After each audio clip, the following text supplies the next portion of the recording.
네, 안녕하세요. 2025년도 제40회 경영지도사 2차 마케팅 분야의 기출문제를 한번 풀이해 보도록 하겠습니다. 네, 총 6가지 문제를 한번 준비해 봤는데요. 그 중에서 첫 번째 문제부터 한번 보도록 하겠습니다. 산업재 시장 및 조직 구매자에 대한 내용을 한번 물음에 답해 보시기 바랍니다. 이거는 소비재 시장과 다른 산업재 시장에 대한 이야기입니다. 그 중에서 첫 번째 문제입니다. 1번 문제 중에 이제 소문제로 첫 번째 문제입니다. 소비재 시장과 비교한 산업재 시장의 특성을 7가지만 설명하시오.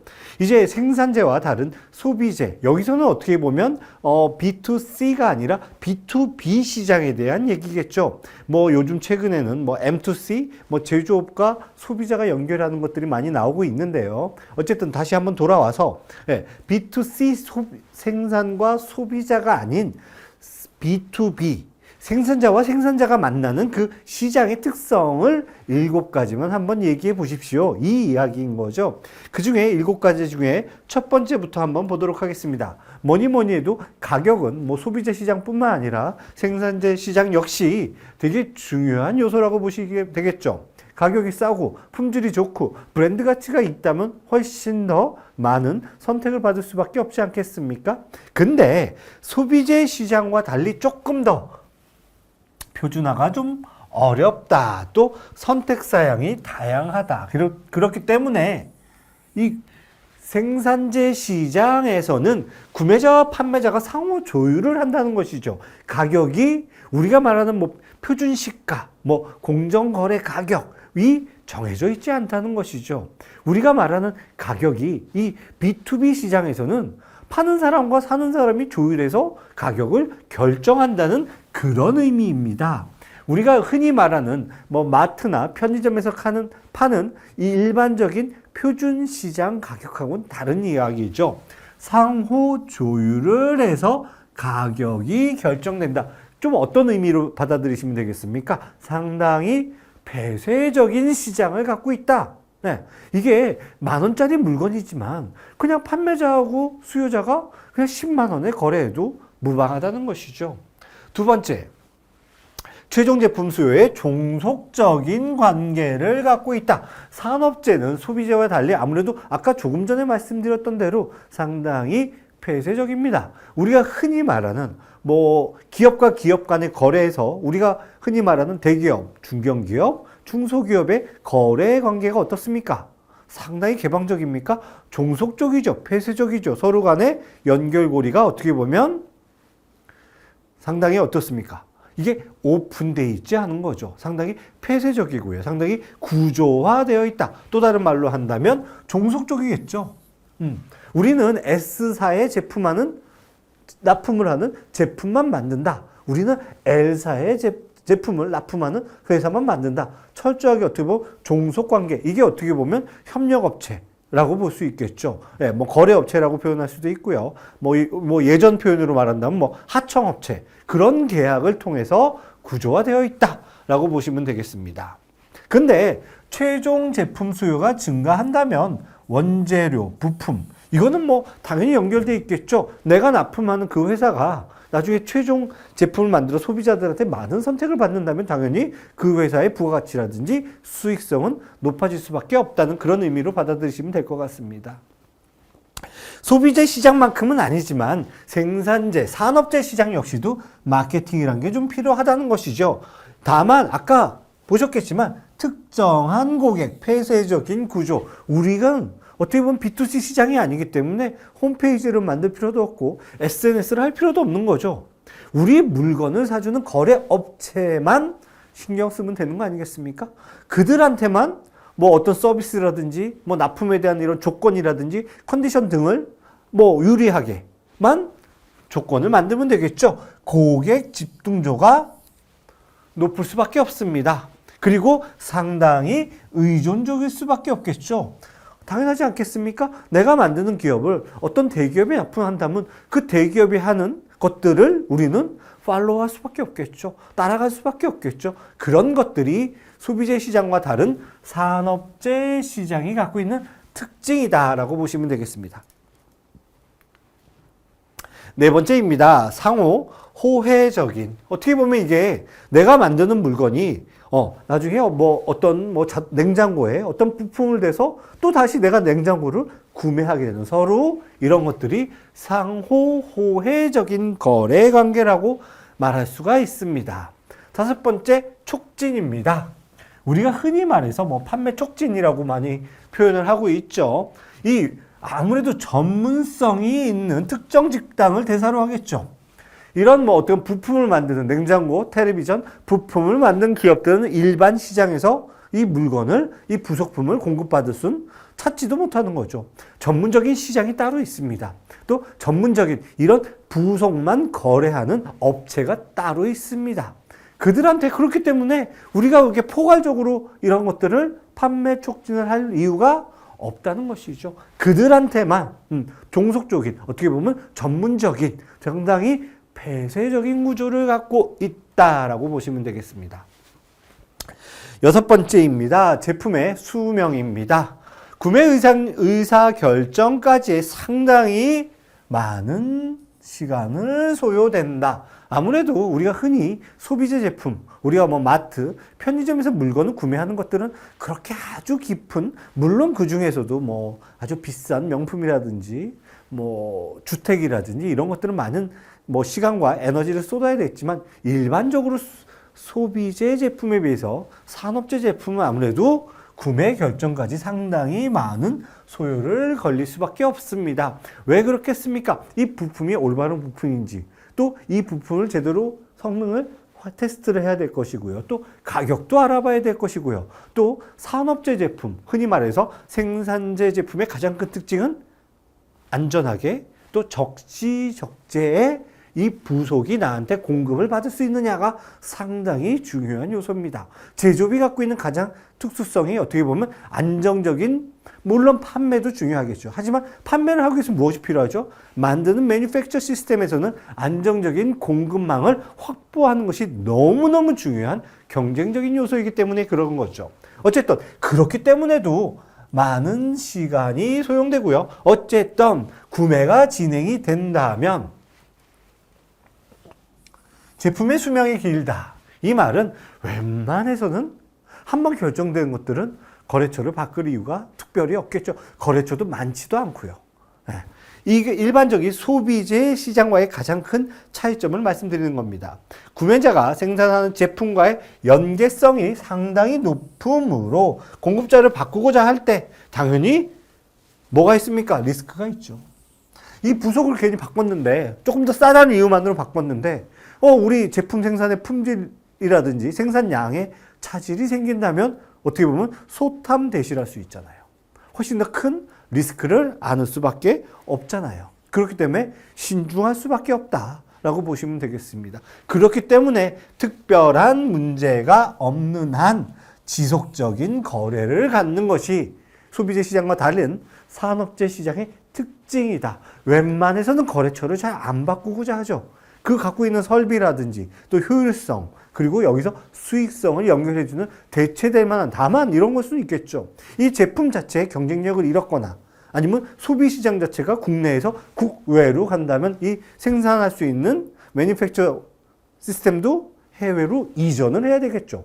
훨씬 더 업그레이드된 시스템을 고용할 수도 있을 것이고요. 반대로 훨씬 더 가격이 싸고 가격이 좋은 가성비가 좋다 그러죠. 그런 것들을 매니팩처 시스템을 만들 수도 있는 것이고요. 그렇게 특별한 사유가 있지 않는 한 웬만해서는 지속적인 거래 관계를 유지하고 있다라고 보시면 되겠습니다. 일곱 번째입니다. 기술 우위와의 중요성. 기술이 가진다는 것, 어떻게 보면 예전에는 이 스마트폰이 등장하기 전까지만 해도 어떤 캠코더, 영상을 찍는 게 따로 있었고요. 또 사진기가 따로 있었고요. 물론 지금도 전문적인 영역, 또 어떻게 보면 크기가 되게 작아졌죠. 그 시장이 아예 없어지진 않았지만 대부분의 이런 제품들이 다 어떻게 됐죠? 스마트폰으로 다 들어왔다는 거죠. 그러면서 이 전자제품이 갖고 있는, 기술이 갖고 있는 것들은 너무 빨리 진화하고 발전하고 있다. 그렇기 때문에 어떻게 해야 되겠습니까? 기술적으로 선도적인, 어떻게 보면 이제는 패스트 팔로우가 아니라 퍼스트 무버가 되는 거죠. 우리나라가 이제까지 했던 것들을 가장 어떻게 보면 좋은, 어떻게 보면 뭐 시장에서 가장 선호되는 제품을 싸고 빨리 만들어서 우리의 국가 경쟁력을 확보했었다면 이제는 원천 기술에 대한 것들이 중요해진다. 그런 것들을 공급하는 것들이 이제는 선호되고 있다. 기술 우위에 대한 것들이 생산재에서는 특히 많이 연결되어야 된다. 이런 것들이 갖춰주는 원재료, 부품, 이게 모든 어떤 제품이 나오기 위해서는 그 안에 어떻게 보면 모듈화 시스템이 되어 있어야 되지 않겠습니까? 자동차가 뭐 흔히 말해서 2만 개의 부품이 있는 것처럼요. 이런 것들이 하나의 좋은 새로운 시스템의 자동차가 만들어지기 위해서는 이 안에 부속에 대한 모든 것들이 업그레이드, 뭐 기술적인 우위를 갖고 있어야 되겠죠. 그런 것들이 어떻게 보면 이제 자동차 산업이 아닌 전자산업이라고 지칭할 만큼 산업의 패러다임이 빨리 진화하고 있는 것들은 신문이나 뉴스를 통해서 보실 수 있을 것입니다.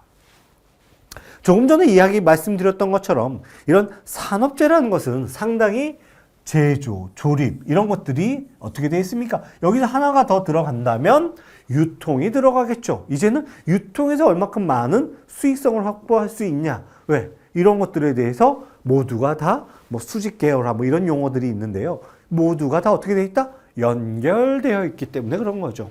이런 것들이 예전에는 기술만 우위가 있으면 됐다. 그리고 뭐 생산 코스트가 낮으면 됐다. 왜?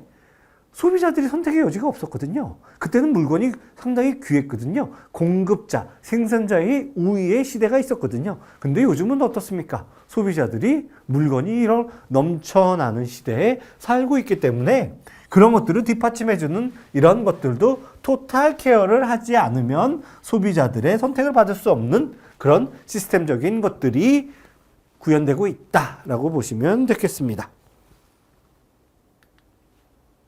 두 번째 문제를 보도록 하겠습니다. 역시 산업재 시장에 대한 얘기입니다. 생산재 시장에 대한 얘기인데 조직 구매자의 구매 성향, 유형을 세 가지로 제시하고 이에 관해서 한번 보시도록 하겠습니다. 6점짜리 문제고요. 산업재 시장에 대해서 구매 상황의 세 가지 유형입니다. 첫 번째, 신규, 두 번째, 순수, 세 번째, 변형된 재구매. 한번 가볍게 읽어보시면 그렇게 어려운 내용은 아닌 것 같은데요. 첫 번째, 새로, 말 그대로 새로 처음 구매하는 것을 의미합니다. 신규 구매를 진행하는 조직, 뭐 어떻게 보면 새로운 거래처를 만났을 경우, 새로운 거래처를 발굴했을 경우는 뭐 미팅을 뭐 할 때, 뭐 이런 것들이 알아봐야겠죠. 이 기본적인 가격, 그리고 뭐 품질, 또 이런 것들이 만약에 아까 좀 전에 말씀드린 것처럼 안전하게 원재료를 공급받는 시스템이 되어 있다 아니다가 너무 중요하겠죠. 그러면 어떤 것들이 리스크를 줄일 수 있겠습니까? 해외에서 갖고 오는 물건보다는 국내에서 만드는 물건을 훨씬 더 선호하겠죠. 왜? 가격도 싸잖아요. 물류 비용도 국외에서 오는 것보다 국외로 오게 된다면 통관 비용도 들어가고요. 또 우리 뭐 부산하기든 인천하기든 항구에서 아니면 공항에서 우리 회사까지 우리 공장까지 오는 물류 비용도 들어가야 되고요. 또 뭐가 들어가죠? 보험 비용이라는 게 있잖아요. 제품이. 그 제품이 또 경박단수하지 않고 상당히 부가가치가 있는 부품이라면 훨씬 더 많은 비용이 들어갈 것이고요. 이런 재반 비용이라는 게 있거든요. 우리가한테는. 그러면 아까 조금 전에 말씀드렸던 것처럼 국외에서 물건을 수입하는 것보다 국내에서 근데 우리나라 이런 것들이 비용보다 국외에서 그럼에도 불구하고 해외의 제품을 구매한다면 다만 안전하게 적시적시에 도착하지 못할 그런 리스크도 있는 거죠. 왜? 뭐 이렇게 외국에서 오면서 뭐 태풍을 만나거나 뭐 이 운송이 좀 지연이 되거나 뭐 딜레이가 되거나 아니면 이게 직로로 오지 않고 뭐 환적을 한다든지 한번 어디 다른 나라를 거쳐서 온다든지 그러면 또 그 기간만큼 늘어지잖아요. 네. 어쨌든 그런 것들을 다양한 정보를 활용해서 최종적인 어떻게 보면 CFO, CEO 이런 경영자들이 의사결정에 또 실질적으로 이거를 사용하는 뭐 공장 매니저 뭐 이런 공장장들 분들하고 실질적으로 이런 관리자들하고 참여를 시켜서 결정을 해야 되겠죠. 근데 이렇게 해서 뭐 새로운 뭐 구매자를 뭐 어떻게 보면 공급자를 하나 선택을 해서 잘 돌아가면 이게 어떻게 보면 하나의 뭐가 되겠죠? 구조가 되겠죠. 그냥 계속 구매하는 겁니다. 뭐 투빈 시스템이라는 게 있잖아요. 예를 들어서 병원에 뭐 거즈라든지 아니면 공장 같은 경우 아주 뭐 조그만 뭐 부속들 있잖아요. 뭐 볼트 너트 같은 거는. 그럴 때는 어떻게 재구매를 해야 되겠습니까? 일일이 다 그러면 뭐 직원들 고용해서 뭐 시켜서 뭐 볼트 너트가 몇 개 있는지 한번 세볼래? 다시 주문해야 될지 뭐 말아야 될지 불편하잖아요. 시간이 많이 소요되잖아요. 굳이? 그러면 박스를 10박스는 세워놓고 한 뭐 7박스 정도가 없어졌다. 남은 박스가 3개가 남았다. 그랬을 때는 시스템을 하나 만들어 놓는 거죠. 체계화하는 거죠. 구조화하는 거죠. 3박스가 남았을 때, 이 7박스가 소진되었을 때, 그때 전화해서 다시 7박스를 보내주세요. 이런 것들을 하나의 시스템을 하나 만들어 놓는 거죠. 이렇게 되면 훨씬 더 편리하게 물건을 재구매할 수 있지 않겠습니까? 전제 조건이 있어야 되겠죠. 문제나 결함이 없다는 전제 조건 하에 말이죠. 근데 공급자를 변경할 때 아까 말씀드렸던 뭐 병원에서 쓰는 물건들은 상당히 중요하지 않습니까? 환자가 치료할 때 근데 이거를 갑자기 바꾼다는 것은 상당히 큰 리스크가 있는 거죠. 그럼에도 불구하고 바꾸고자 해야 될 때는 뭐 수정적인 재구매를 해야 되지 않겠습니까? 기존과 다른 아니면 새로운 뭔가 업그레이드된 제품이 타 회사에서 출시가 되었다는 소식을 들었다면 기존의 제품과 근데 품질도 훨씬 좋고요. 가격도 싸고요. 그렇다면 어떻게 하겠습니까? 이건 뭐 바꿔볼 왜? 우리 병원, 우리 조직의 회사의 수익성을 확보하기 위해서 말이죠. 근데 컨디션이 좋아야 되겠죠. 이런 것들이요. 거래 조건들. 뭐 물건 받자마자 이번 달 말일날 결정해 주세요. 결제해 주세요. 근데 신규 구매자는 저희는 한 2달 정도 있다가 주셔도 됩니다. 그럼 2달 정도 뭐가 생기는 거죠? 여신이 생기는 거잖아요. 훨씬 더 현금 플로우를 어떻게 보면 현금의 흐름을 훨씬 더 좋게 가져갈 수 있는 장점이 있잖아요. 그랬을 때는 이런 여러 가지 조건들을 체크해 봐서 거래 업체를 바꾼다. 일반적인 이야기라고 보시면 되겠습니다. 이를 어떻게 보면 명칭으로 지칭한다면 신규 구매, 순수 재구매, 변형된 재구매라고 할 수 있습니다. 세 번째 문제를 한번 보도록 하겠습니다. 구매센터에서 구성원들이 구매 의사결정 과정에서 수행하는 5가지만 제시하고 이에 관해서 설명하시길 바랍니다. 이런 것들은 일종의 쉽게 어떤 이론을 배워가긴 하나의 절차 중에서 사례를 하나를 이해하신다면 훨씬 더 이 개념을 쉽게 이해하실 수 있을 것 같은데요. 이런 거죠. 예를 들어서 우리가 청소년들이 컴퓨터, PC, 노트북을 산다는 이런 전제 하에 이 물건을 사용하는 사람은 누구죠? 학생이 되겠죠. 노트북이 되든 어떻게 보면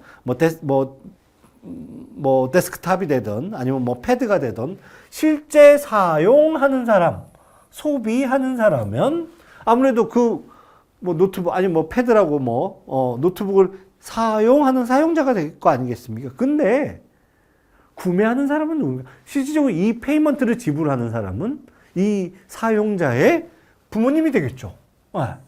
부모님이 되겠죠. 근데 물론 이게 어른이라면 성인이라면 사용자와 구매자가 일치하겠죠. 그래서 마케팅 하러 특히 백화점이나 명품샵 갔을 때 그 직원분들이 물어보는 것 중에 아니라 직접 쓰실 거예요? 아니면 선물하실 거예요? 물론 패키지에 대한 그런 것들을 알기 위해서 전달하기로 하지만 그거에 따라서 소비자들이 원하는 제품의 특성이 다르다고 보는 거죠. 남성과 여성과 20대에서 30대, 40대 그 온 사람 사용자와 구매자가 일치한지 아닌지 아니면 아이들을 위한 제품 아니면 부모님을 위한 제품 다르잖아요. 그렇게 이해하시면 좀 더 쉽게 이해하실 수 있을 것 같습니다. 세 번째입니다. 문직입니다. 외부 정보에 대해서 흐름을 관리하고 조절한다. 구매 의사결정에 영향을 주는 사람. 우리가 흔히 말해서 어떤 그 회사 조직이 있다면 실무자라고 표현할 수 있을 것 같습니다.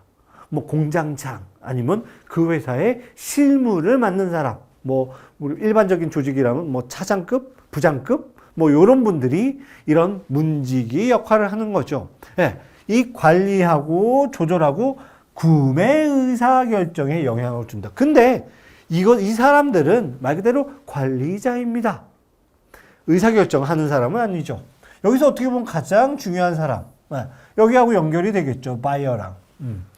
최종적으로 구매하는 사람, 이 뭐 공장의 설비라든지 기계라든지 이런 것들이 뭐 상당히 비싸잖아요. 그리고 한번 기계를 설치하고 나면 쉽게 바꿀 수도 없어요.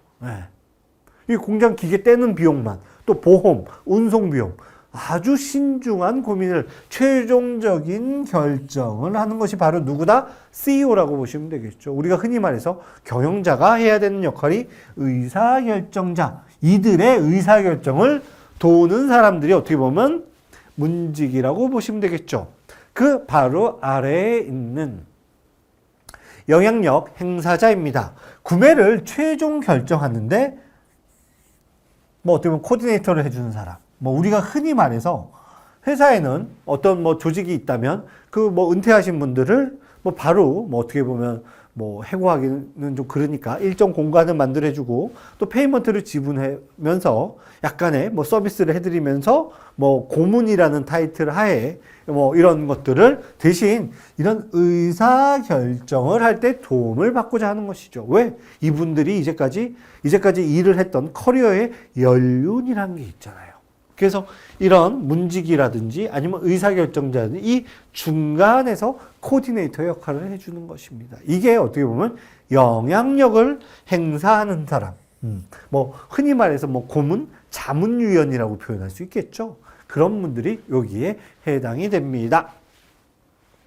그리고 맨 아래에 있는 이런 것들은 뭐 아이디어를 제시하는 사람, 여기서는 발의자라고 뭐 표현했는데 요즘 말로 하면 뭐라고 표현할 수 있을까요? 뭐 퍼실리레이터 이런 얘기 많이 들어보셨죠? 어떤 회의를 할 때 중계를 하고 이런 뭐 아이디어라든지 이런 것들을 촉진하기 위해서 하는 뭐 퍼실리테이터, 뭐 코디네이터 뭐 이런 것들이 뭐 여기에 발의자에 해당이 된다고 보시면 되겠습니다. 그래서 구매센터, 이 물건을 구매하는 것들에 대한 5가지의 역할을 한번 구분해 봤습니다.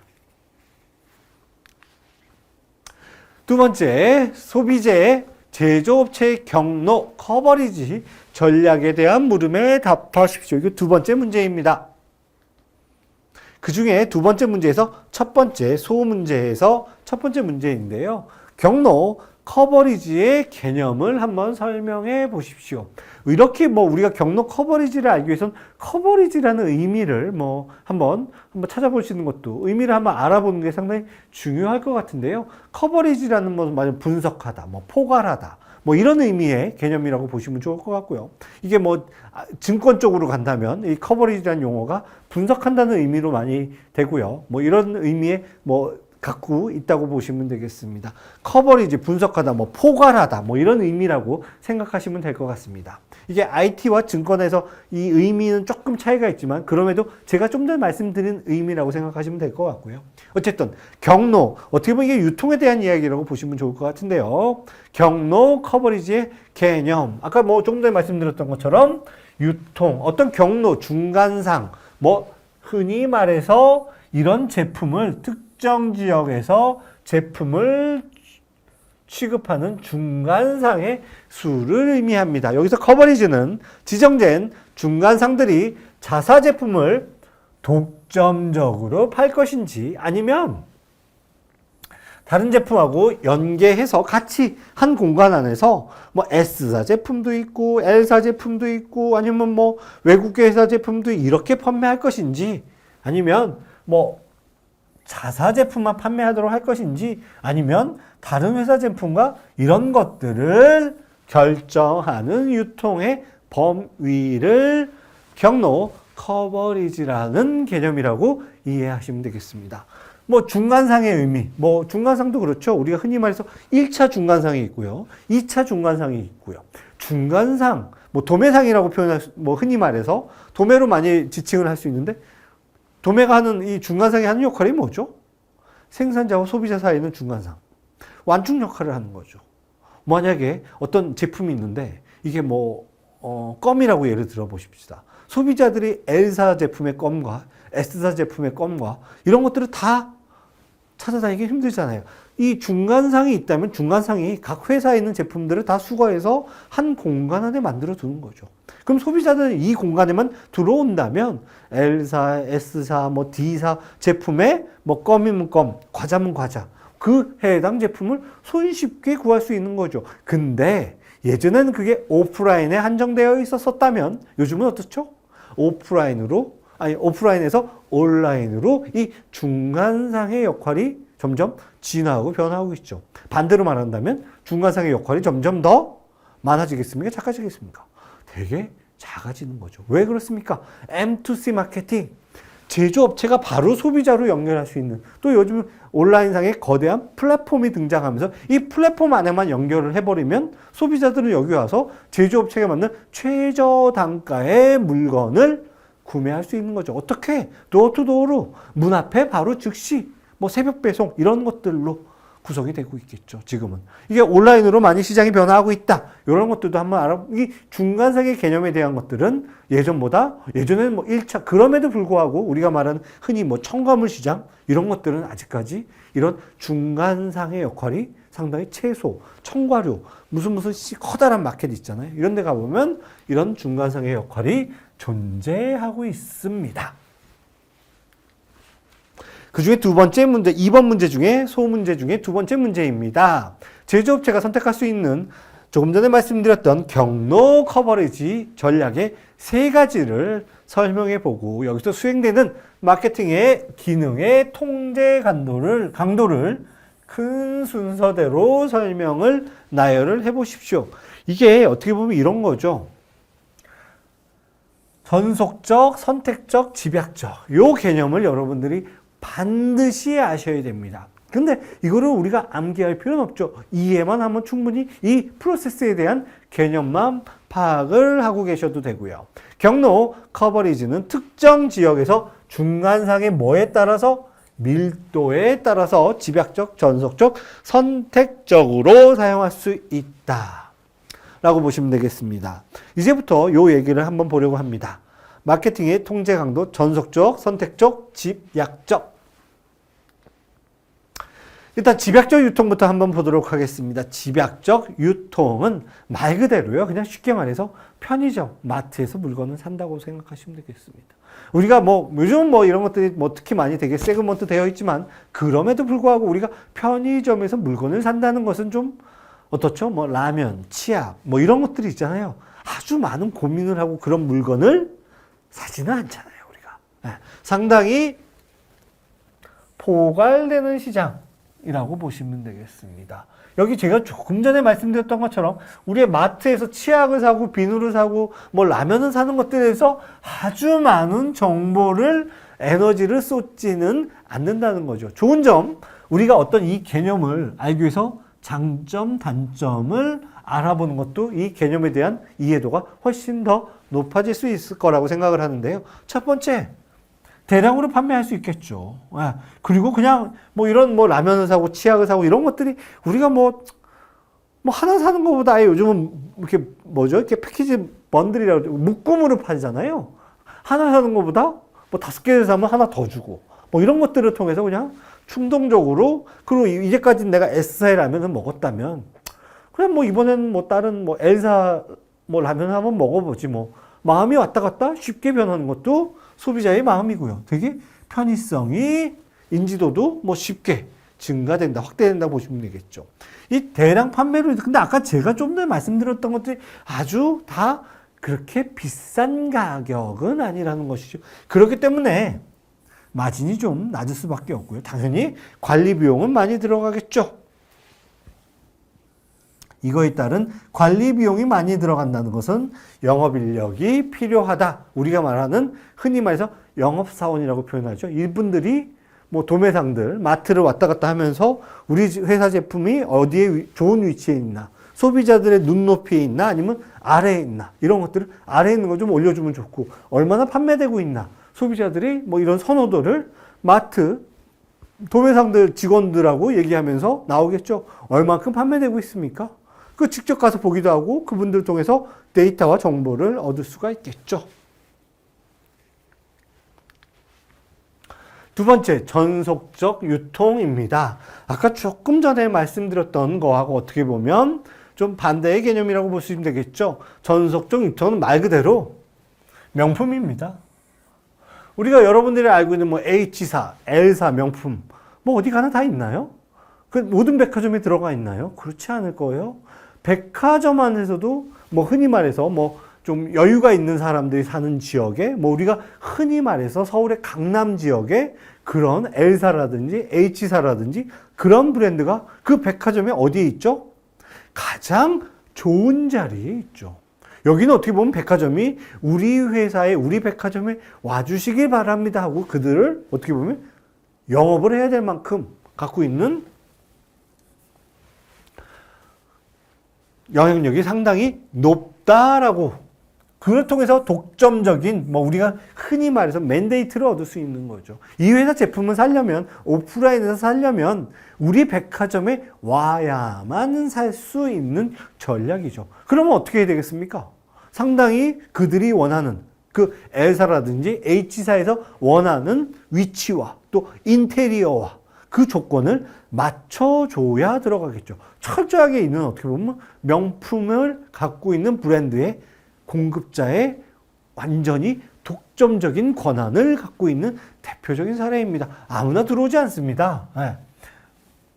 통제가 가능하겠죠. 이거는 아무나, 네. 뭐 리세일 제품이라든지 중고 명품 뭐 이런 것들은 뭐 그렇게 해서 또 다른 시장이 생길 수 있지만 새로운 제품을 우리나라에서 받기 위해서는 꼭 나를 거치게 만드는 것이죠. 상당히 큰 독점적인 취급 권한을 갖고 있다는 그런 상징성도 있습니다. 그리고 이 명품을 유치하는 것과 동시에 우리 백화점의 이미지도 자연스럽게 연결될 수 있겠죠. 우리 회사의 브랜드 아이덴티티도 높아질 수 있다는 장점을 갖고 있습니다. 반대로 단점은 이 제한적일 수밖에 없죠. 아무나 들어갈 수 없기 때문에 이런 것들에 대한 뭐 로스가 당연히 존재한다. 네, 이거는 이것들을 얻을 수 없었을 경우와 또 이런 것들에서 수익성을 확보하는 것들에 대해서 약간은 다만 독점적인 취급 권한을 갖고 있다는 큰 장점에 해당합니다. 근데 아까 보셨던 것들이 약간 중간적인 게 집약적, 아까 말씀드렸던 마트에서 물건을 사는 것과 편의점에서 물건을 사는 것과 또 전속적 유통, 우리가 말해서 명품을 구매하는 것과 중간적인 수준의 전략. 대표적인 게 뭐죠? 우리가 뭐 이렇게 전자제품이 대표적인 사례가 될 수 있을 것 같은데요. 무슨 마트에 가면 S사 전자회사 제품도 있고, L사 회사 전자제품도 있고요. 또 뭐 D사도 있고요. 또 해외에는 전자제품도 이 공간 안에 들어온다면 이런 것들에 대해서 판매를, 다만 아까 말씀드렸던 집약적 유통보다는 훨씬 더 허들이 높겠죠. 일정한 자격 요건을 갖춘다면 뭐 복수의 중간상들한테 뭐를 허용한다? 판매를 허용하는 것을 선택적 유통이라고 보시면 되겠습니다. 그래서 장점하고 단점이 있는데요. 판매력이 있는, 우리가 흔히 말해서 여기도 중간상도 1차 도매가 있고요. 2차 도매가 있습니다. 이 어떻게 보면 캐퍼시티라고 그러죠. 자기가 갖고 있는 이런 역량에 따라서 매출과 이익이 가능하다라고 보시면 되겠습니다. 훨씬 더 집약적보다는 강한 통제를 갖고 있고요. 훨씬 더 충분한 시장을 커버할 수 있다라고 보시면 되겠죠. 단점은 제한된 유통으로 인해서 일부 판매를 상실할 수 있다. 근데 요즘은 이것도 어떻게 보면 기존에 갖고 있는 오프라인 비즈니스에서 온라인으로 이런 프로세스가 많이 변화하고 있다. 또 이런 제조회사가 아까 말씀드렸던데 이 선택적 유통을 기억하시려면 바로 M2C 마케팅을 이해하시면 좋을 것 같습니다. 제조회사가 소비자하고 바로 연결할 수 있는 환경이 등장되었다. 또 요즘 뭐죠? 무슨 장터, 무슨 마켓, 리세일 산업이 상당히 그 시장이 많이 커져가고 있는 거죠. 왜 그렇죠? 웬만큼 제품의 퀄리티가 좋아졌습니다. 옛날에 이 제품 자체가 그렇게 뭐 수명이 좀 짧았었다면 요즘은 뭐 깨끗하게 쓰고 뭐 오랫동안 잘 보관한다면 이 제품을 뭐 몇십 년을 쓸 수도 있고요. 또 근데 뭐 요즘 새로운 제품이 계속 나오니까 이걸 팔고 내가 원하는 제품을 또 플러스 뭐 돈을 조금 플러스해서 새로운 제품을 살 수 있는 이런 리셀 시장이 많이 등장하기 시작하면서 어떻게 보면 선택적 유통에 대한 범위는 어떻게 지금 점점 작아지고 있다. 이런 현실적인 것들도 한번 신문과 뉴스를 통해서 한번 비교 검색해 보시길 바랍니다.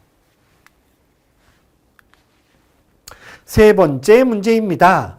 소비자 구매 과정에 따른 소비자 제품 유형을 세 가지를 설명을 하고 각 제품 유형별로 경로 커버리지 전략을 제품의 특성과 적합성 관점에서 설명하시기 바랍니다. 여기서 뭐 아까 보셨던 뭐 집약적, 뭐 독점적 이거하고 조금 유사하다고 보셔도 될 것 같은데요. 편의품 말 그대로 구매 빈도가 상당히 높고요. 저관여, 저가격 일용 제품이라고 보시면 되겠습니다. 뭐 아까 말씀 뭐 라면 뭐 이런 치약, 칫솔은 뭐 아주 깊은 고민을 하지 않을 뿐더러 습관적으로 사겠죠. 아니면 내가 예를 들어서 뭐 엘사 라면만 나는 좋아하는 사람이라면 뭐 맨날 뭐 똑같은 거 먹겠습니까? 가끔은 뭐 다른 거 먹을 수도 있죠. 뭐 오르는 L사가 아니라 S사 라면을 먹어보자. 뭐 이렇게 보실 수도 있고요. 이런 것들은 대량 광고, 잦은 판매 촉진 활동을 해야 된다. 상당히 개방적이고요. 다양한 접근성을 확보하기 위한 다양한 이런 것들은 필수품, 충동품, 뭐 일반적인 그리고 뭐 의약 제품 같은 거 있잖아요. 뭐 감기약 이런 거 있잖아요. 뭐 이런 것들이 여기에 해당이 된다. 편의품, 편의점에서 파는 물건이라고 보시면 되겠습니다. 두 번째입니다. 선매품. 아까 뭐 어떻게 보면 선택적으로 유통한다. 시장이 상당히 뭐 많이는 아니지만 어느 정도 범위가 정해져 있다. 이런 것들을 통해서도 제조사 중간 도매상 중에 선택적 제조사들도 신경 써야 되고 이들은 어떻게 보면 소비재들의 중간상 역할을 하고 있다. 아까 말씀드렸던 뭐 S사 전자제품과 L사 전자제품과 해외 제품과 이런 것들을 만들어서 구성을 해서 물건을 판매하는 것이 바로 선매품이라고 보시면 되겠습니다. 세 번째, 전문품. 아까 말씀드렸던 대로 고관여, 고가격 제품이라면 명품에 해당이 되겠죠. 근데 여기서 중요한 거는 로열티입니다. 명품, 뭐 이런 뭐 전문품, 뭐 독점, 뭐 이런 것들이 얘기가 나온다면 얼만큼 많은 충성도 있는 고객을 확보한다가 상당히 중요하겠죠. 왜 그렇습니까? 어떻게 보면 고정 고객을 단골을 확보한다는 거, 우리 회사의 브랜드를 좋아하는 팬덤을, 우리가 아이돌을 좋아하는 팬덤하고 똑같은 이야기인 거죠. 웬만해서 왔다 갔다 하지 않습니다. 다른 회사 제품이 훨씬 더 조건이 좋아도 가지 않습니다. 왜? 나는 팬덤을 갖고 있으니까. 그럼에도 불구하고 나는 충성도를 갖고 있다는 그런 의미겠죠. 그렇기 때문에 이런 것들은 상징성, 이렇게 무형성을 갖고 있어야 된다는 거죠. 가격, 품질, 뭐 이 정도 갖고 움직이지 않는 그들이 갖고 있는 뭐가 있어야 되겠습니까? 관계가 중요하겠죠. 우리가 남이야? 우리 관계가 그냥 단순히 관계가 아니야. 일반적인 관계가 아니라 가족 같은 관계라는 상징성을 또 그들한테 계속 충성도를 계속 받기 위해서는 뭐가 필요하겠습니까? 그들에 맞는 타겟팅이 필요한 거죠. 그들의 뭐 이를 다른 말로 한다면 비스포크 맞춤형 타겟팅, 마케팅을 해야 되겠죠. 그들이 원하는 기성품이 아니라 어떻게 보면 뭐 메이드 제품이죠. 어떻게 보면 그들의 맞춤형 제품을 공급을 해야 되는 것들이 이제 중요해집니다. 그러기 위해서는 모두 다 가질 수 없죠. 한정적이어야겠죠. 독점적이어야겠죠. 이런 것들도 아무나 안 보내죠. 어느 정도 자격이 되는 사람들한테만 하나의 뭐 이거를 만들어서 커뮤니티를 만들어서 이너서클적인 하나의 선택적 소수자들, 뭐 노블레스라는 뭐 이런 것들을 뭐 포장을 해서 아무나 이 제품과 이 서비스를 이용하신다는 것은 당신의 품격이 이만큼 높다는 증거입니다. 이런 광고 문구를 통해서 이들의 어떻게 보면 무엇을 원한다? 제일 중요한 단어입니다. 이 명품, 뭐 독점, 뭐 이런 전문, 뭐 이런 것들이 나온다면 상징성, 그리고 충성도, 이런 연결고리를 찾으셔야 되고요. 소수의 전문 유통, 그리고 대표적인 사례는 뭐 아래에 있는 명품 제품들을 하는 것들을 연계해 주어서 이해해 보셨으면 좋겠습니다. 정리를 한번 해보면 집약적, 선택적, 전속적이라고 보시면 되고요. 집약적, 그냥 아까 말씀드렸던 편의품, 전속적은 전문품, 명품이라고 보시면 되겠죠. 이것은 하나고요. 이거는 소수입니다. 이것은 무슨 마트, 여기 있는 이런 것들을 통해서 이해하시면 전속적, 집약적, 그리고 선택적, 그리고 선매, 전문, 편의품 이렇게 구분을 해서 이해를 하시면 좋을 것 같습니다.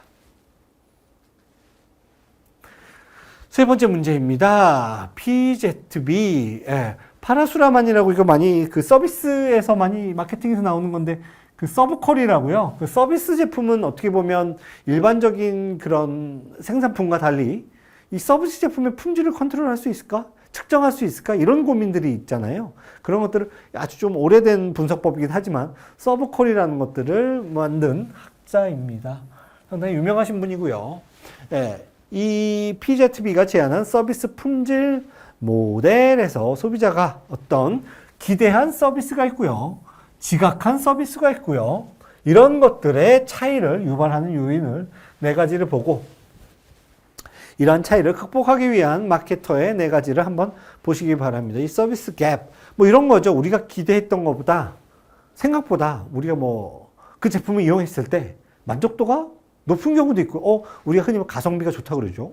생각보다 가격도 뭐 싸고, 품질도 좋고, 서비스도 제대로 받았고, 만족도가 높은 경우도 있을 거고요. 생각보다 별론데? 뭐 가격 대비 뭐 이것도 아니고, 뭐 맛도 없고, 뭐 생각보다 가격 기대치가 낮은 경우도 있고요. 아니면 뭐 우리가 막 BEP가 나온다 그러죠. BEP가 제로야? 뭐 똑같아. 뭐 가격 대비 뭐 그 가격만큼만 하네. 이런 것들을 3가지로 크게 구분을 할 수 있을 것 같은데요. 그런 것들을 한번 소비자가 이 서비스에 대해서 기대하는 기대치와 이거에 대한 결과를 한번 비교해서 아까 말씀드렸던 대로 만족이 있고요. 불만족이 있고요. 또 가장 무서운 것, CS에서 파트에서 무서운 게 뭐겠습니까? 불만족을 했는데 의사표시를 하지 않고 절대 다시 방문하지 않는 사람들. 이게 어떻게 보면 그 회사 입장에서 가장 어떻게 보면 큰 리스크라고 볼 수 있겠죠. 근데 불만족을 하는 사람이 또 하필 영향력이 있는 인플루언서야. 이 사람이 갖고 있는 뭐 바이럴이라든지 아니면 뭐 온라인 SNS라든지 이런 것들을 통해서 소비자들의 인식이 낮아져. 이러면 어떻게 보면 회사에 큰 영업 손실을 가져올 수 있겠죠. 그래서 이런 서비스 갭 모형이 등장하기 시작한 것입니다. 첫 번째, 발생 원인과 극복을 한번 시장 정보에 따라서 차이가 난다는 것이죠. 이걸 얼만큼 우리가 지각하느냐, 기대 서비스의 차이에 의해서 발생하는 것입니다. 이거는 어떻게 보면 고객과의 상호작용이 없어서 그런 거죠. 의지가 없거나 아니면 고객 가치에 대한 기대를 한 준비가 없거나 이로 해서 어떻게 해야 되겠습니까? 적극적으로 알려야 되겠죠. 적극적으로 알려야 되지 않겠습니까?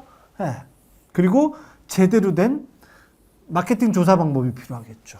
우리는 10대들을 향해서 아니면 어느 뭐 도시, 지역사회를 해서 아니면 우리는 뭐 한국인들만을 대상으로 뭐 이런 것들이 구체적으로 타겟팅 조사가 들어가야 되겠죠. 상향적 커뮤니케이션이 필요하다고 보시면 되겠고요. 두 번째입니다. 서비스 기준을 차이가 또 필요하다는 것이죠.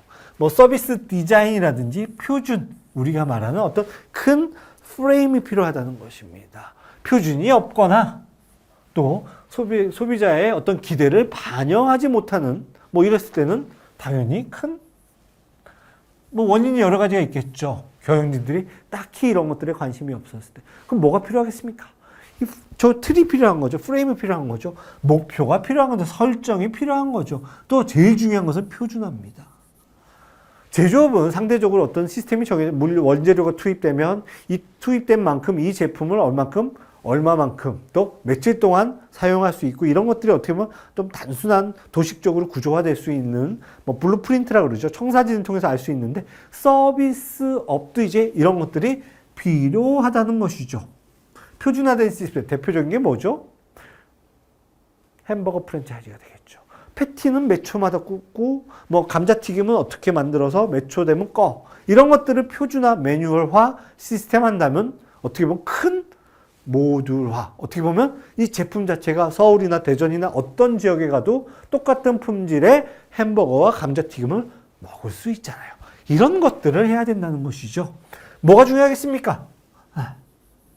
CEO의 적극적인 표준화, 목표 설정, 어떤 하나의 큰 프레임을 만드는 것들에 대한 노력과 관심이 필요하겠죠.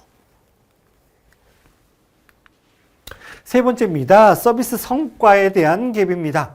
서비스의 실제 성과와 이 표준이 일치하지 않았을 경우는 이게 정확하지 않은 거죠. 아니면 직원들이 이를 모를 수도 있고요. 아니면 알면서 안 할 수도 있고요. 뭐 인식이 없을 수도 있고 자질이 안 될 수도 있고. 그럼 뭐가 필요하겠습니까? 인식이 안 되고 자질 뭐 이거 딱 이렇게만 나온다면 바로 그 다음 얘기는 교육 훈련이 필요하겠죠. 교육을 해야 되겠죠. 네. 똑같은 시스템과 체계화, 매뉴얼화를 통해서 누구를 중심으로 해서 고객을 중심으로. 근데 요즘은 고객을 뭐 스타벅스를 만든 하워드 슈츠가 말했던 것처럼 고객은 1등이 아니라 2등입니다. 우리 고객보다 더 중요한 것은 고객들을 접점 역할을 하는 우리 매장 안에 있는 매니저와 직원이라는 것이죠. 왜? 직원과 매니저들의 만족도가 높다면, 그들의 역량이 높다면 바로 이게 고객한테 전달이 될 것이고요. 이게 우리의 뭐 어떻게 보면 그 뭐 스타벅스의 수익으로 연결됩니다. 뭐 이런 이야기들이 뭐 많이 나와. 고객 중심, 어떻게 보면 고객들을 접점하는 서비스 종업원들에 대한 만족도와 직무가 필요하겠죠. 바로 제가 말씀드렸던 교육 훈련, 직무 교육이 바로 여기랑 연결되는 것도, 직무에 대한 이해도를 이렇게 된다면 그 프랜차이즈 매장에, 햄버거 프랜차이즈 매장에 이제 갓 들어오는 신입사원과 5년차, 10년차 매니저의 아까 말씀드렸던 햄버거, 뭐 감자튀김을 만드는 퀄리티는 똑같이 유지할 수 있겠죠. 그리고 이런 것들이 요즘 자동차 산업도 그렇지 않습니까? 이게 소비재, 물론 이게 시작이 뭐 생산자였지만 이런 것들을 할 수 있는 방법이 뭐죠? 뭐 자동차가 2만 개의 부품이 들어간다는데 이런 것들 하나하나 설명하는 것보다 아예 뭐 모듈화 시스템처럼 하나의 뭐 클릭으로 만들어 놓은 거죠. 이 5가지의 부속을 아예 하나로 묶음, 번들 형태를 통해서 묶음으로 만들어 놓고, 또 그 끼는 장치하고 넣는 인풋 아웃풋을 똑같은 색깔로 만들어서, 야, 빨간색은 빨간색끼리 끼게 하고 파란색은 파란색 끼기를 하고. 근데 뭐 파란색도 예를 들어서 뭐 크기에 따라서 조금 다르다면 이렇게 딱 꼈을 때는 안 맞으면 들어가지 않게 구성을 한다면 그냥 빨간색끼리, 파란색끼리, 핑크색끼리 연결해주고, 그리고 끼고, 그리고 그 일을 하는 것도 훨씬 더 편리하지 않겠습니까? 교육 훈련을 시키는 것도 훨씬 더 짧고 효과가 높겠죠. 불량률이 낮아지겠죠. 이런 번들 시스템을 많이 이용하는 것을 통해서 어떻게 보면 품질을 높이고, 어떻게 불량률을 낮추고, 이런 것들이 하는 것이 최근에 뭐 트렌드라고 보시면 되겠죠. 이런, 제가 아까 뭐 자동차의 어떤 사례를 짧게 말씀드렸는데, 이런 직무 교육을 하는 것들이 서비스 성과의 갭이라고 보시면 되겠습니다. 네 번째입니다. 커뮤니케이션 갭. 커뮤니케이션을 통해서 우리가 어떻게 보면 성과의 기대에 미치지 못하는 경우, 수평적인 커뮤니케이션, 우리가 흔히 말해서 조직 안에서 대화가 없거나 서로 문제점들이 뭐 회사도 그렇고 가정도 그렇고요. CEO와 근로자들 사이에 누가 역할이 잘해야 되겠습니까? 매니저의 역할이 중요하겠죠. 매니저끼리, 근로자들끼리 서로 커뮤니케이션도 잘해야 되겠죠. 이런 것들의 문제점들을 줄여가는 것이, 뭐 이런 것들이 굳이 쓸데없는 비용이 나간다면 이런 것들을 줄여갈 수 있는 무엇이 필요해? 커뮤니케이션이 필요하다, 대화가 필요하다, 코디네이트, 조율이 필요하다는 거죠. 이런 역할들이 어떻게 보면 회사로 치면 뭐 과장, 차장, 부장급, 중간 관리자들의 역할이라고 보시면 되겠습니다. 다섯 번째입니다. 고객이 기대하는 서비스와 지각된 서비스가 일치하지 않은 경우, 아까 말씀드렸던 대로 만족도가 높은 경우는 가성비가 높은 경우고요. 생각보다 아주 많은 돈을 들였음에도 불구하고 뭐 그렇게 내가 만든 그런 만족도가 낮은 경우는 재방문을 하지 않을 것이고요. 그 중에서도 영향력이 있는 사람이면 오히려 더 네거티브한 얘기를 할 것이고요. 뭐 만족도가 똑같다면 뭐 시간이 되면 재방문을 하겠죠. 이런 것들에 대한 크게 세 가지로 서비스 만족도에 대한 차이가 나온다. 이를 지속적이고 효과적인 관리가 필요하다라고 보시면 되겠습니다. 네 번째 문제입니다. 제품 믹스의 가격 결정 방법에 대한 물음입니다. 제품 믹스 많이 들어보셨을 겁니다. 이것도 뭐 이렇게 뭐 여기 넓이, 길이, 깊이 이런 것들이 나오는데 하나의 사례를 통해서 보시면 쉽게 이해가 되실 것 같은데요. 뭐 이런 자사의 다양한 제품들 간의 관계를 고용해서 가격을 결정하는 것이다. 뭐 이부제 가격인지 뭐 계열 뭐 어떤 제품을 만들어도요. 그 브랜드가 좀 가격이 좀 높은 제품이라면 뭐 조금 범용적인 제품, 조금 일반인들이 뭐 쌀 수 있는 뭐 비행기도 그렇지 않습니까? 퍼스트 클래스가 있고 비즈니스 클래스가 있고 이코노미, 요즘에 이코노미 클래스에도 좀 세그먼트가 되고 있죠. 네. 그리고 뭐 요즘 영화를 보러 갈 때 뭐 일반적인 뭐 되게 그 성수 타임이 있고요. 또 조조 할인, 아침에 일찍 갔을 경우에는 똑같은 영화를 봐도 훨씬 깎아준다든지, 또 뭐 식당 같은 경우도 점심과 저녁 사이에 뭐 다른 것들을 운영하면서 뭐 해피아워 시스템 뭐 이런 것들을 통해서 훨씬 더 싸게 뭐 예를 들어 4시에 오시면 뭐 서비스 음료수를 하나 더 드리겠습니다. 이런 것들이 뭐 대표적인 사례인 것 같습니다. 첫 번째, 옵션과 종속 제품에 대한 개념을 한번 알아보시길 바랍니다. 옵션, 이런 거죠. 옵션이라고 하면 가장 많이 사용되는 분야가 자동차 아니겠습니까? 자동차를 사는데 그냥 우리가 흔히 말해서 그냥 자동차 프레임, 기본적인 것들, 뭐 엔진 뭐 이런 것들만 있다면 그 안에 요즘 우리나라 차는 사실 이렇게 웬만한 옵션들이 많이 들어가 있는데요. 미국에서 차를 사신 분들은 쉽게 이해가 되실 겁니다. 사서 뭐 그 안에 옵션을 넣는 거죠. 뭐 에어컨이 있다 없다, 선루프 이런 것들을 통해서 가격의 부가가치를 높여가는 것이 옵션입니다. 종속은 가장 뭐 이렇게 생각하시면 됩니다. 프린터와 카트리지, 잉크를 프린터는 좀 싸게 하고 대신 잉크를 우리 것만 살 수 있게 하는 것이 저가 고가로 가면 되겠죠. 면도기도 그렇죠. 면도기는 싸게 팝니다. 근데 뭐를 비싸게 팔면 될까요? 면도기의 날을 비싸게. 대신 우리 회사 제품만 호환성을 갖고 있게 만들어야 되겠죠. 네. 이렇게 해서 이런 것들을 통해서 부가가치를 높이는 것이 바로 여기가 되겠죠. 면도 날이 되겠죠. 이런 것들을 종속 제품이라고 지칭합니다. 옵션과 종속을 뭐 아까 말씀드렸던 자동차와 프린터로 이해를 하시면 쉽게 개념을 파악하실 수 있을 것 같고요. 옵션과 종속 제품의 차이점, 아까 보셨던 대로 기존 제품을 저가격, 민감도가 높은 뭐 민감도에서 고마진을 하는 것을 말하고요. 종속 제품, 기존 제품은 상당히 어떻게 보면 낮은 가격, 경험 유도하고 그리고 여기서 종속 제품을 고가격으로 마진이 높은 것으로 적용하는 것을 말합니다. 아까 말씀드렸던 대로 자동차와 면도기, 프린터로 이해를 하시면 금방 쉽게 이해를 하실 것 같습니다. 제품 믹스 또는 제품 포트폴리오 개념을 한번 보시는 겁니다. 이런 것들은 아까 말씀드렸던 어떤 사례를 통해서 이해하시면 좋을 것 같은데요. 그래서 일단 제품 믹스에 대한 개념, 기업이 생산하는 모든 품목을 의미한다는 것이죠. 이런 구조를 파악한다는 것은 기업의 목표, 마케팅의 전략, 수립에 의해서 상당히 베이스먼트가 되는 작업이다. 아주 중요한 개념입니다. 이제 이 사례를 한번 보도록 하겠습니다. 제품의 넓이, 길이, 깊이가 있습니다. 하나 사례를 들어볼게요. 식품회사입니다. 우리 회사는 커피도 만들고 탄산음료도 만들고 주스도 만듭니다. 계열의 수가 많죠? 그럼 뭐가 들어가겠습니까? 이게 뭐 2개인 회사가 있고요. 20개, 100개가 있는 회사가 있다면 뭐가 차이가? 운영 관리 비용이 많이 들어가겠죠. 이를 제품 믹스의 넓이라고 합니다. 근데 제품 믹스의 길이, 그 중에서도 아까 뭐 커피가 있고 탄산이 있고 그 중에서 나는 주스도 좀 나눠보는 거죠. 어떻게 나눕니까? 포도주스, 뭐 오렌지 주스, 딸기 주스 뭐 이런 식으로 나누는 것을 브랜드의 수라고 길이라고 보시면 되겠습니다. 이것도 어떻게 되겠습니까? 이거를 다 관리하고 뭐 유지 비용이 상당히 들어가겠죠. 그러면 우리가 어떻게 보면 아주 뭐 단골 식당 가면 메뉴도 많이 없습니다. 딱 하나밖에 없죠.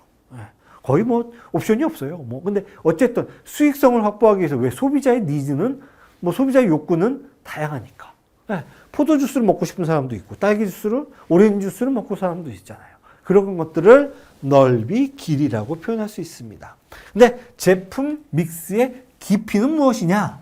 오렌지 아까 말씀드렸던 뭐 식품 회사에서 아니 음료 회사에서 오렌지 주스에서 또 세그먼트 들어가서 크기를 나누는 겁니다. 오렌지 주스는 뭐 1리터짜리가 있고요. 500ml가 있고 250ml가 있고 이런 것들을 하는 이유는 뭐다? 소비자들이 나는 집에 보관해 놓고 뭐 며칠 동안 일주일 안에 먹을 거야. 이런 사람도 있을 거고요. 나는 뭐 성인용이 있을 거고 또 어린아이들 용도가 있잖아요. 어린아이들의 요구르트의 크기는 되게 작지만 이게 어른들은 안 되잖아요. 근데 이 데이터를 뽑아 보니까 어른들은 이 조그만 걸 5개짜리를 사서 빨대 하나로 한 번에 먹는다는 데이터를 확보하고 나서 무엇이 나왔다? 빅 사이즈 요구르트가 나오는 거죠. 어쨌든 소비자들의 원하는 니즈를 맞춰주기 위해서 제품 믹스의 깊이를 세부 품목을 정하는 것을 말합니다. 근데 이런 것들이 무엇이 필요하다? 일관성이 필요하다는 것이죠. 이게 이 하나의 카테고리 안에 하나의 틀 안에 있어야 소비자들이 쉽게 각인을 하겠죠. 그럼 뭐가 필요하겠습니까? 이 브랜드의 로고, 뭐 회사로 치면 CI, 뭐 이런 것들이 하나의 우리 회사가 갖고 있는 고유한 이런 아이덴티티를 갖고 있어야 소비자들이 이를 쉽게 선택을 하겠죠. 이런 개념에 유사한 것들이 있어야. 근데 그 브랜드 가치가 또 높다면, 브랜드 가치가 상당히 높다면 소비자들이 이를 쉽게 선택을 한다고 보시면 되겠습니다. 6번째 문제입니다. 시장의 세분화 전략, 마케팅 전략에 유용하게 사용하기 위한 조건 4가지를 한번 보시기 바랍니다. 시장 세분화 마케팅, 이 얘기는 어떻게 보면 그 노스웨스턴 대학의 필립 코틀러라는 마케팅에서 너무너무 유명하신 분이 있습니다. 그 중에 STP 전략의 S에 해당이 되겠죠. 뭐 나중에 또 나오는 이렇게 세분화한 다음에 그 다음 뭐 해야 되겠습니까? 타겟팅 하는 거죠. 그 세분화된 시장의 맞춤형에 그들을 누가 타겟팅을 해서 그 다음엔 P, 포지셔닝, 위치 선점을 하는 것들이 STP, 아주 중요한 필립 코틀러의 전략입니다. 다시 돌아와서요. 시장 세분화.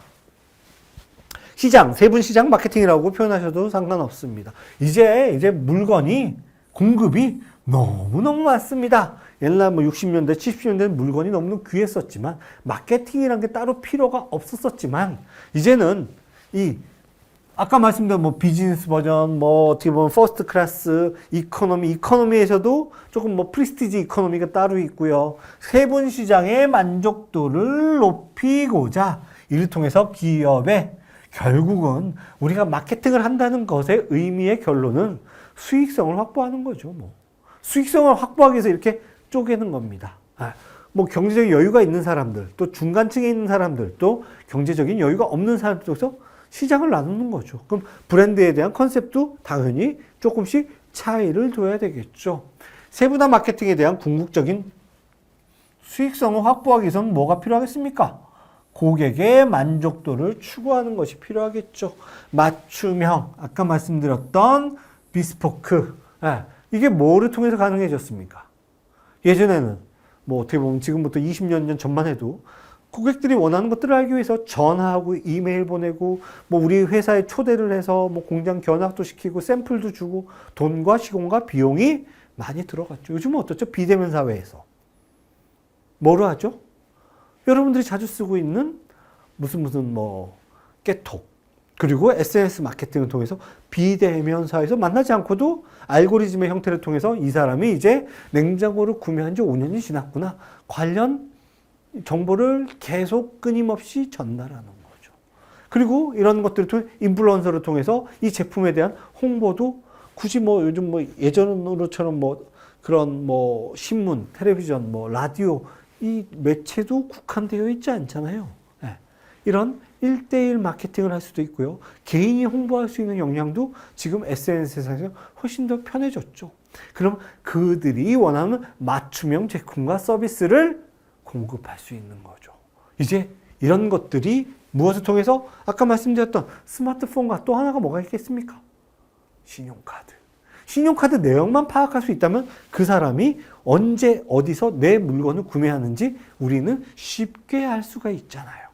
이를 통해서 맞춤형 마케팅을 하고 이게 아까 말씀드렸던 스마트폰의 발달과 신용카드 그러면 이런 데이터를 확보할 수 있다면 이런 것들을 통해서 우리가 훨씬 더 쉽게 비대면 사회에서 소비자들이 원하는 것들을 맞춤형으로 서비스를 제품을 공급할 수 있다는 것으로 이해를 하셔야 됩니다. 이게 단순하게 STP 전략의 S만 이런 것들은 뭐 아까 말한 뭐 세 단계로 구분하는 것들만 이해하시면 안 되고 이를 통해서 지금 현재적인 상황이 어떻게 되는 사례를 한번 연결지어서 파악해 보시길 바랍니다.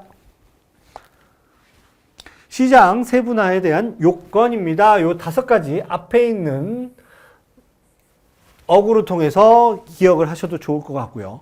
시장 세분화를 하기 위해서는 어떤 조건들이 필요한데 측정이 가능해야 된다는 것이죠.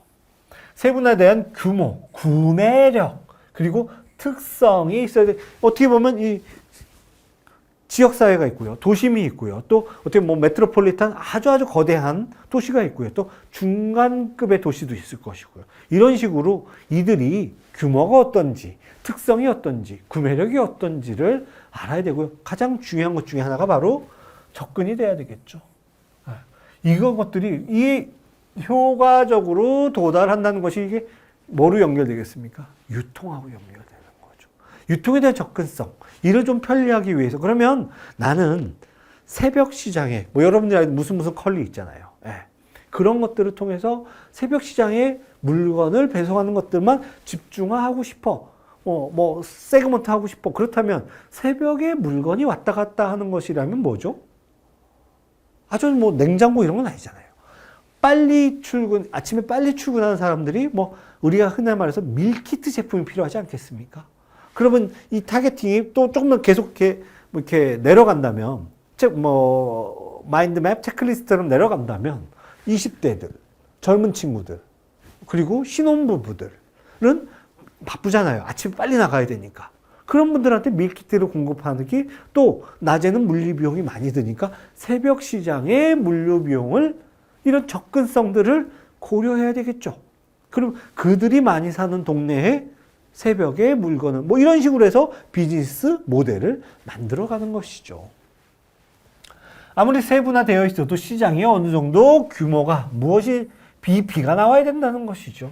이익을 나오지 않는다면 어떻게 보면 물론 그럼에도 불구하고 약간의 손실을 감안함에도 불구하고 시장 점유율을 확보하기 위해서 약간의 우리가 뭐 판매 촉진을 하기 위해서 뭐 10,000원짜리 제품을 마트에도 뭐 미끼 상품이라 그러잖아요. 10,000원짜리 제품을 5,000원에 팔겠습니다. 대신 아주 작게 쓰겠죠. 가로 열고 가로 닫고 300명에 한해서 이 제품이 소진될 때까지만 뭐 이런 식으로 뭐 어떤 것들을 수익성을 확보해야 되겠죠. 어떻게 보면 요즘은 이 시장 세분화 STP 전략을 하는 이유도 바로 여기에 해당이 된다고 보시면 차별화를 가져오느냐, 얼만큼 동지적이고 또 이지적이어야 하는 것들에 대해서 끊임없이 고민을 해야 될 것이고요. 아까 좀 전에 말씀드렸던 뭐 측, 접, 규, 찰 맨 아래 실현 가능성이 있다 없다가 어떻게 보면 우리가 뭐 이런 회의라든지 CEO가 최종적으로 이 시장에 들어가냐 들어가지 않냐를 결정하는 가장 중요한 흔히 말해서 경영 전략을 하는 거죠. 여기서 뭐 공략이라는 단어를 썼는데요. 이런 뭐 스트래티지를 하는 거죠. 전략적인 것들을 이런 세그먼트를 하기 위한 뭐 측정을 가능하고 접근도 가능하고 규모 뭐 차별화 이런 것들을 통해서 이게 구현될 수 있다 없다에 대한 최종 결정을 어떻게 보면 뭐 이런 회의를 통해서 경영 전략적인 결정을 CEO가 한다고 보시면 되겠습니다. 이런 시장 세분화에 대한 요건을 반드시 알아두셨으면 좋겠고요. 그 중에서 저는 뭐 이런 가능성이라든지 실현이라든지 차별화에 대한 것들을 조금 더 사례를 연결해서 이해해 보시기를 바랍니다. 2025년 제40회 경영지도사 2차 마케팅 기출문제 풀이를 마치도록 하겠습니다. 감사합니다.